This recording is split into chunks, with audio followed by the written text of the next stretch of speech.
All right, we're back. And as you saw in the thumbnail, we're working on Val and Steve Morris's Camaro, getting it ready for its debut at SICK Week 2025. And one of the things that it needs that's pretty important is some steering. So that's one of the things I've got to check off the list before the chassis itself goes out to powder coat. So we're going to work on getting the steering shaft poked through the frame rail down there, as well as making sure that it clears the dash, how we're going to work all that together. And it's a process, which we're going to bring you guys along for the ride, just to show you what it takes to do a steering column and a dash mount on a car like this. So let's get through the intro and get back to it.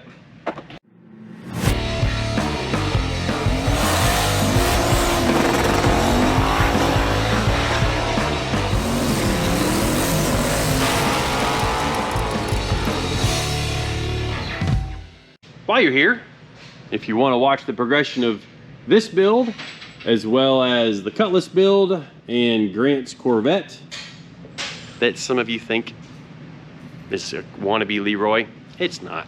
But we addressed that in another video. Go back and watch that video too, where I call you guys out for saying silly things about us trying to copy Leroy. Anyways, but all kinds of different builds. Heck, we may even do something on this truck. You got any Ford fans in the audience? I know Ricky's a Ford guy. Ford, that's that OBS. That's real power right there. Okay, calm down. But anyway, give us a subscribe. You know, click the little subscribe button. It should be down, I think, in one of the corners. But subscribe. We would appreciate a like on the video as well as a comment, and then I try to get down in the comments and interact with people, as well as some of the guys from the shop. Get down there in the comments and chat with everybody. So kind of gives you a way to get in with us, and we may do some more stuff along the lines of that further down the road. But anyways, so this video I think is going to come out on Friday, but I'm filming this obviously earlier in the week, but planning that it's going to be coming out on Friday. And then tonight is the Indy 800. Hopefully some of you guys are in Indy, gonna come see us either today, which will be Friday, today for the Indy 800 tonight, or tomorrow for the streetcar shootout.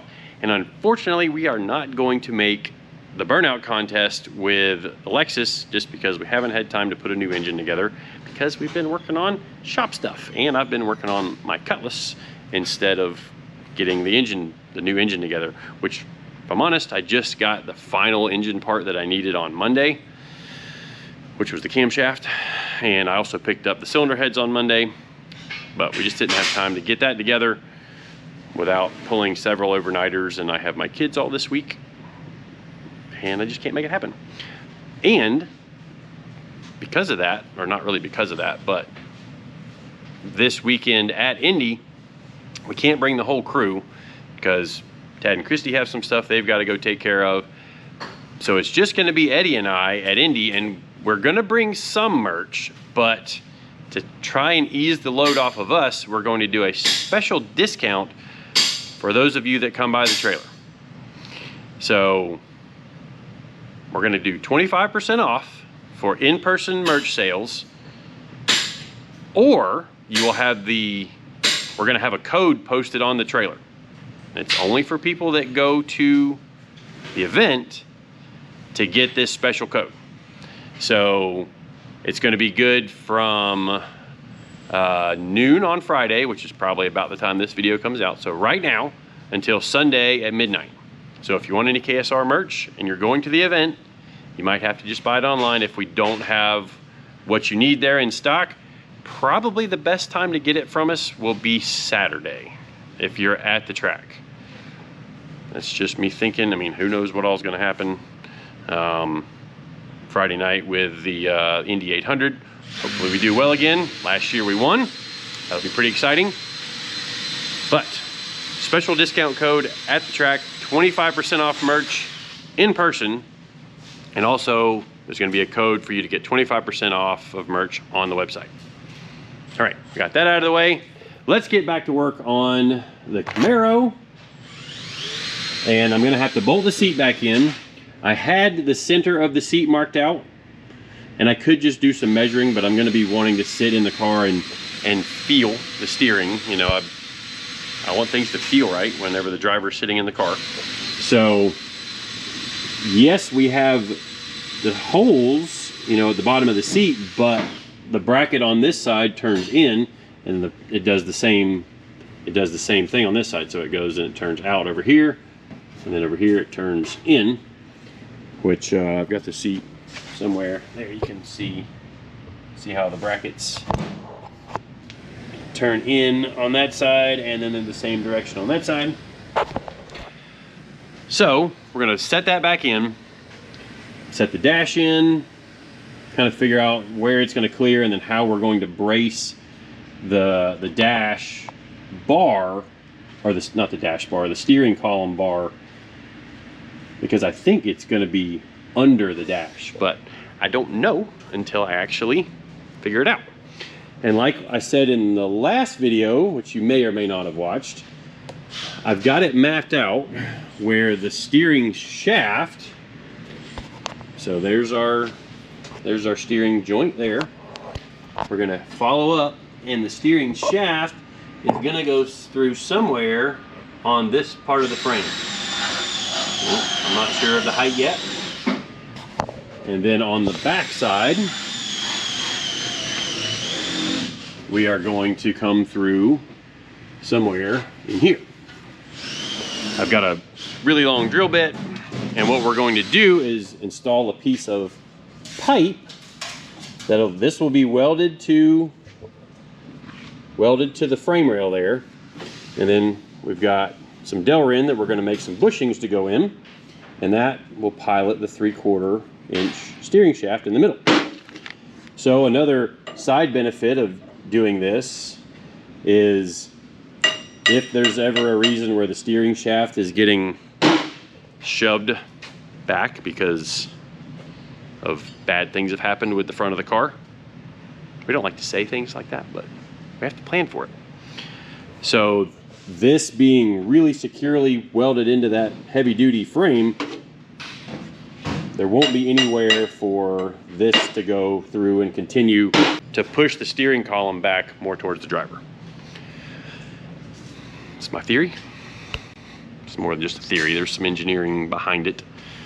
Even though I'm not an engineer, I do some engineering. So I'm gonna stop yammering along, and we're gonna start cutting some metal, machining some bushings, and making some stuff happen. So let's get to the time lapse, and we'll be making some stuff. All right, we're gonna do a voiceover of this time lapse here, and thought it'd be kind of fun to take you through the whole process of making this, you know, steering shaft pass through, I guess you could call it. And the first thing we've got to do is machine the Delrin bushing, which I just happen to have some Delrin that already has a 3/4 inch hole through the middle of it. And the tube we are using, the steel tube that we are using to go through the frame, is 1 1/8" 058 wall, which means, I think if we do the math on that, the interior of that, or the inside diameter of that tube that we need to machine the Delrin to is 1.009 inches. So basically, right at 1 inch is what we're looking for. And I may,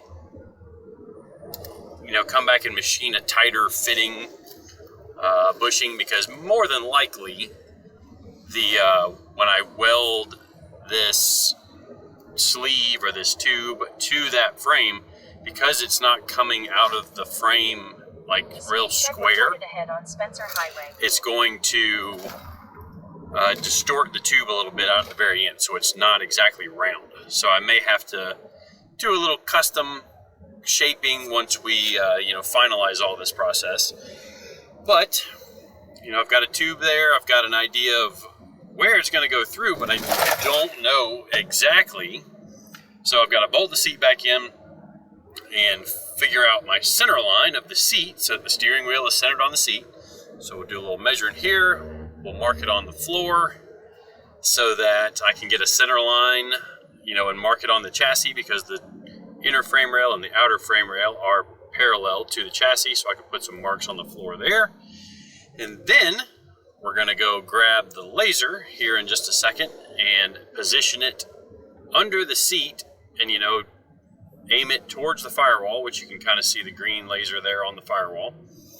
We're going to point it up there so that it gives me a spot to drill, at least a center line to drill onto the end of that frame rail there.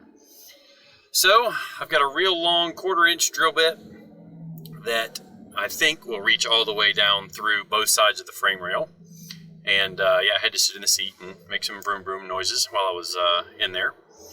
But we get all that taken care of, and I go get the really long drill bit.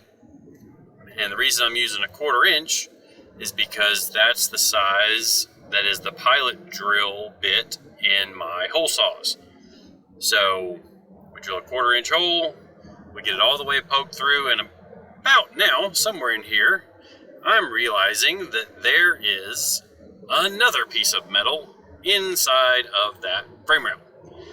Now, when I was originally, you know, building this car, and before we capped the end of that frame rail there, I didn't think we were going to be passing the steering shaft through the frame.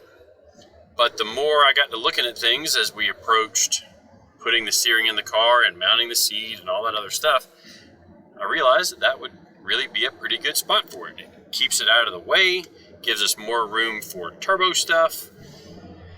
But the problem with all of that is now it's a lot harder to go back in and drill all the way through where there is that interior piece of metal that I cannot reach. And it's at an angle, so I can't even catch it with the 1/4-inch drill bit because it just wants to deflect.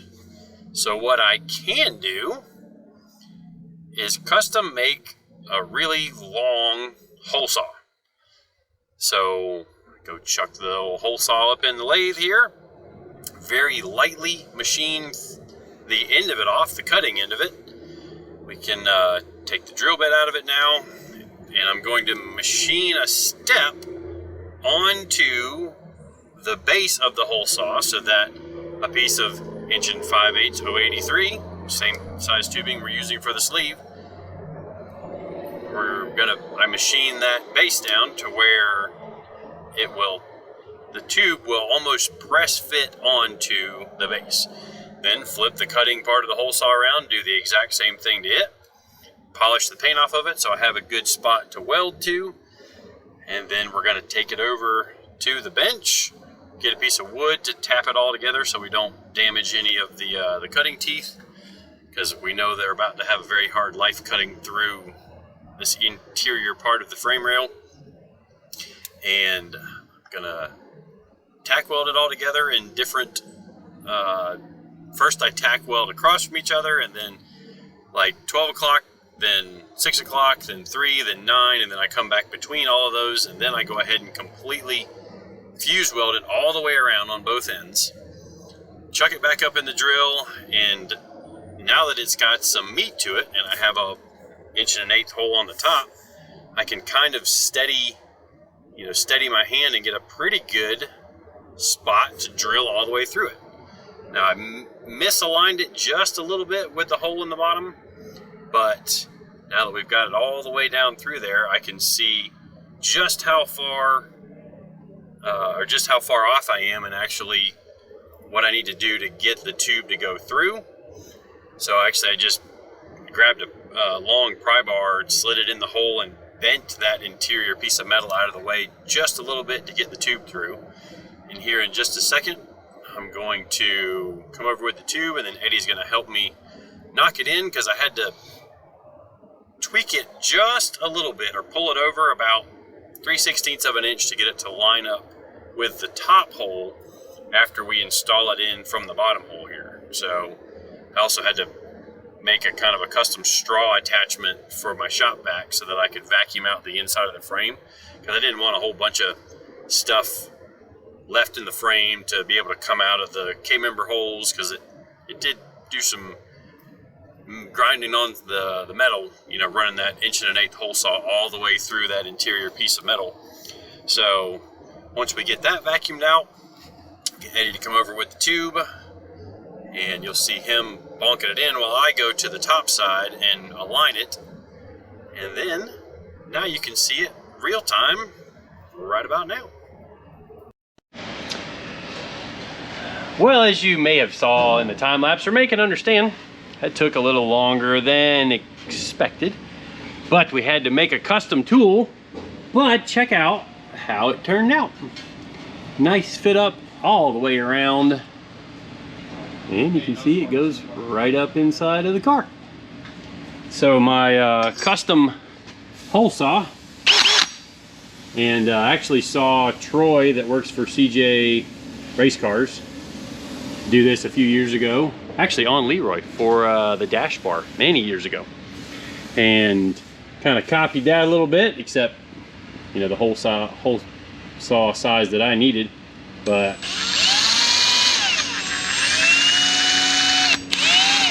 it got the job done. Pretty true.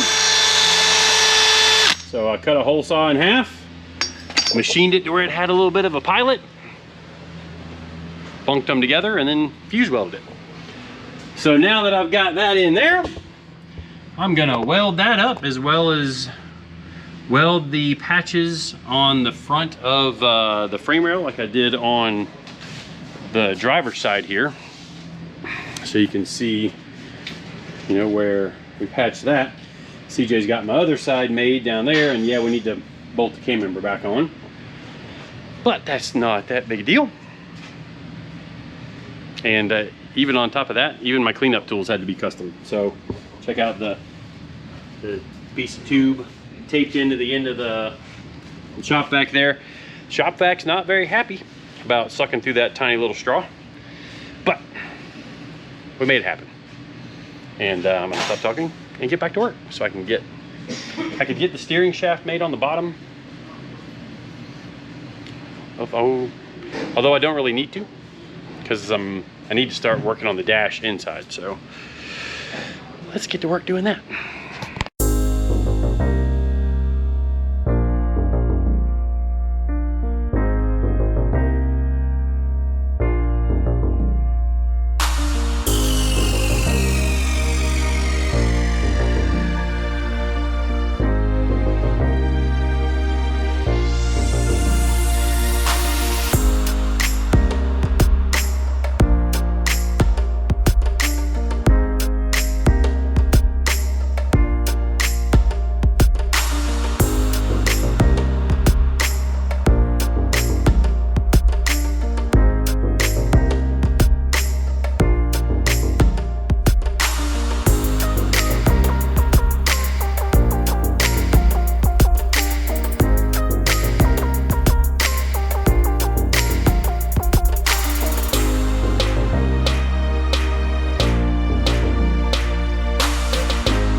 So I thought that I was gonna get some more time to get back over here and get onto this thing. But we've been loading up for Indy, and I just didn't have time. And a couple of the guys were helping as well, get the trailer loaded up with merch. We are bringing Soccer Mom in Will's trailer, along with the golf cart and merch, instead of our normal trailer, because my truck is having a little issue with the DPF system. Bye, Eddie. Bye, Kevin. I forgot to lock the back door. Caught you not working. Caught you not working again. I was actually just working. Like, I just closed the back door. So yeah, my truck is having a problem with its DPF system where we think it's just a sensor possibly, at least that's what the dealership thinks. They did a force regen on it. Still says the filter's full. So they think it's the sensor, but the sensor is on national back order. Now this sensor they were supposed to order me like 6 months ago. We kept asking about it. And apparently it still has not come in. And now the truck, because it's been doing some excessive regen for a while. But anyways, that's not what this video is about, me whining about my truck. We're gonna try and make it to Indy. Hopefully, I'm uploading this from the hotel because I still have to edit this. And Eddie and I are gonna swap off driving, edit while I'm going down the road, upload at the hotel. That's the life of a YouTuber sometimes, which I still don't consider myself a YouTuber. I'm a business owner, I'm a dad. YouTuber is way on down the list, which is why sometimes I take a break. Anyways, that's gonna wrap it up for this video. I guess I should shut my welder off before I leave. But we can't quite get it with my left hand. I appreciate all you guys watching, subscribing, following along. Next video, or next week's video on this will be more stuff getting done instead of just planning out the steering. See if we can get the dash mounted, as well as actually fabricate, you know, some bracing that braces the steering column. So we are going to have a joint right here, so it will have a pivot right there where it comes through the firewall, and we're going to have one on the other side. So what that'll allow me to do is have a tilt column with some adjustable holes in the brackets.